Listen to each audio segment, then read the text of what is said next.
There is a political unrest in Pakistan since long, and after the arrest of former Prime Minister Imran Khan, we have seen some charged crowds attacking on the military offices and their homes. How Washington observing the situation in Pakistan?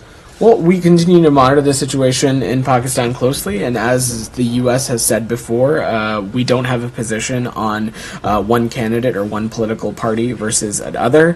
What our interest is a safe and secure, prosperous Pakistan. That is an interest of the U.S.-Pakistan relations, and we call for the respect of democratic principles and the rule of law around the world. So the same thing, but I want to understand it because I heard this from Mr. Kirby as well, that the U.S. wants a stable Pakistan. And the other day I heard from Karine as well when she said that we don't have a favorite candidate, and you said this as well today. But I'm just personally trying to wonder if stability is really like the U.S. is appreciating it or not, because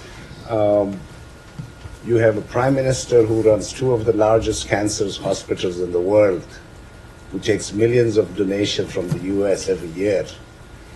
And then you have another prime minister who was convicted on the Panama Papers, and journalists have been killed since last 1 year in Pakistan.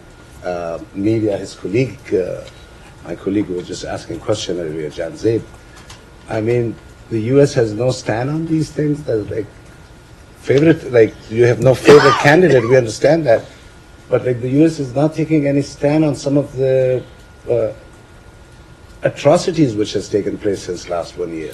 I would reject the premise of your question. Let me say a couple things. That is true. We do not have a favored candidate or a favored political party, not just in Pakistan, but as it relates to any government system around the world. And I will reiterate what my colleagues Admiral Kirby and Karine said, that a prosperous and strong democratic Pakistan is critical to U.S. interests. That remains unchanged. But on some of these areas, such as press freedom, human rights, things of that nature, we have consistently raised these issues with our counterparts, not just in Pakistan, but in other countries where we have a perspective to offer on that.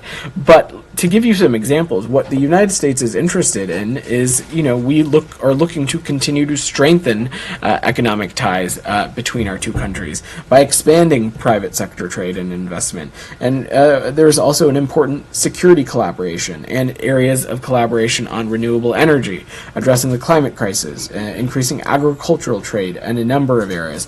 That's what we mean by a strong and prosperous and democratic Pakistan that is critical to U.S. interests.